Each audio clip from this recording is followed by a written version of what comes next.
میرے یہ بھائی جو ہیں یہ فیصل صاحب یہ ایک نجی کالج کے پرنسپل ہیں اور ان کے ساتھ ایک واقعہ پیش آ گیا کہ جائز کیش کو انہوں نے پیسے جمع کروائے، فیسیں جمع کروائیں، لیکن وہ فیسیں جو ہے دوبارہ لگ کے واپس آ گئی. بچوں کی جو ایڈمیشن گئے تھے اس پہ جرمانہ بھی پڑ گیا. باقی تفصیل بھائی سے جانتے ہیں. السلام علیکم فیصل بھائی، کیا معاملہ پیش آیا؟ جی وعلیکم السلام میاں صاحب. یہ پچھلے سال کی بات ہے، جب 2024 کے ایڈمیشن جو ہے وہ ہم لوگوں نے بھیجے نا، تو ایک بچے کا ایڈمیشن جو کہ لیٹ فیس کے ساتھ تھا، وہ ہم نے جائز کیش سے اس کی فی پے کی. جب رول نمبر سلپس ایشو ہوئی تو ان میں اس بچے کی رول نمبر سلپ جو ہے نا وہ شو نہیں ہو رہی تھی. جب بورڈ آفس سے پتہ کیا تو پتہ چلا کہ اس بچے کی فی جو ہے نا یہ نہیں پے ہوئی.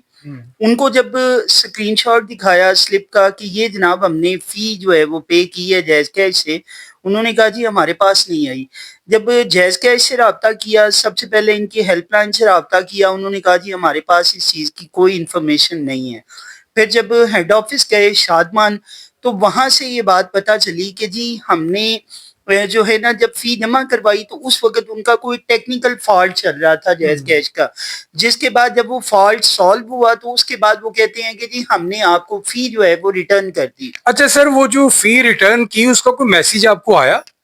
یہی بات جو ہے وہ ہم نے بھی کی تھی کہ جب آپ نے فی ریٹرن کی تو آپ نے کوئی میسج کیا، آپ نے کوئی جو ہے وہ ہمیں الرٹ کیا کہ آپ نے یہ جو پیسے جمع کروائے تھے یہ ہم آپ کو ریٹرن کر رہے ہیں. انہوں نے کہا جی یہ ہماری کوئی پالیسی نہیں ہے، ہم صرف پیسے جو ہے وہ ریٹرن کرتے ہیں، آپ کو انفارم کرنا یا آپ کو بتانا یہ ہماری پالیسی نہیں ہے. یعنی یہ پالیسی نہیں ہے جس بندے کو جرمانہ پڑتا ہے وہ پڑ جائے. ہاں، اور اس چیز کا جرمانہ کم و بیش جو ہے وہ کوئی 60,000 کے لگ بھگ، جو کہ صرف جو ہے وہ 3200 روپیہ فی تھی. اس کا بعد میں 200 گنا زیادہ جو ہے بلکہ 2000 گنا ہمیں جو ہے وہ اس کا پے کرنا پڑا.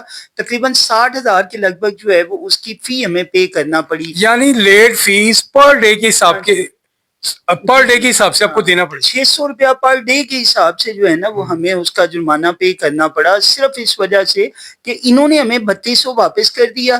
اب وہ پتہ نہیں واپس آیا بھی ہے کہ نہیں آیا، کیونکہ کوئی اس طرح کا میسج، کوئی الرٹ جو ہے وہ ہمیں نہیں ملا، اور نہ ہی جو ہے وہ ہم نے اپنا اکاؤنٹ چیک کیا کہ جس سے یہ پتہ چل سکے، کیونکہ ایک روٹین چل رہی ہے اس میں ہمیں اس چیز کا آئیڈیا ہی نہیں تھا کہ یہ کیا ہوا ہے. بلکہ یہ ریسنٹلی ایک آدھ دوست کے ساتھ جو ہے وہ ہمارے ٹیچر دوست ہیں، ان کے ساتھ بل کا معاملہ بھی اسی طرح ہوا کہ انہوں نے بل جو ہے وہ جائز کیش سے پے کیا، اور جب اگلی دفعہ وہ بل جو ہے وہ فائن کے ساتھ لگ کے آ گیا، انہوں نے کہا جی یہ میں نے پے کی ہے.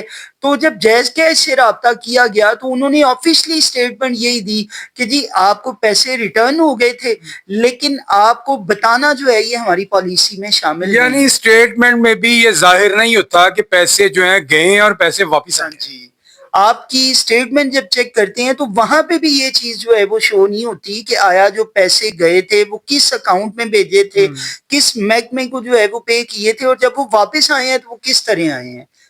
تو یہ واقعی بہت بڑی بے شرمی ہے، اور میں بھی وکٹم ہوں اس بات کا کہ میں نے بھی بل پے کیا. مجھے یاد ہے اپنا کا بل تھا، اور اگلے ماہ جو بل لگ کے آ گیا، اور میں نے بھی جب کال کی تو انہوں نے کہا جی آپ کو ریٹرن کر دیے تھے، لیکن میرے پاس کوئی ایسا پروف نہیں ہے، کوئی ریکارڈ نہیں ہے. اور میں وہ رسید بھی تلاش کرتا رہا کہ ان کی ہسٹری نکالوں، اس میں بھی یہ ریکارڈ موجود نہیں تھا. اور یہ باقی لوگوں کے ساتھ بھی اس طرح کا معاملہ پیش آیا ہوگا، تو آپ لوگ بھی تھوڑا گریز کریں، جائز کیش سے بل ادا نہ کریں. کوشش کریں کہ بینک میں جائیں، ڈاکخانے میں جائیں، لیکن یہ سہولت جو ہے اس سے فائدہ نہ اٹھائیں، ورنہ آپ بھی پچھتائیں گے. آپ کو بھی بھائی کی طرح، میری طرح جو ہے اور باقی دوستوں کی طرح جو ہے وہ جرمانہ بھی ادا کرنا پڑے گا اور خوار بھی ہونا پڑے گا. اسی کے ساتھ اپنے میزبان میاں مدثر کو اجازت دیں. اللہ نگہبان.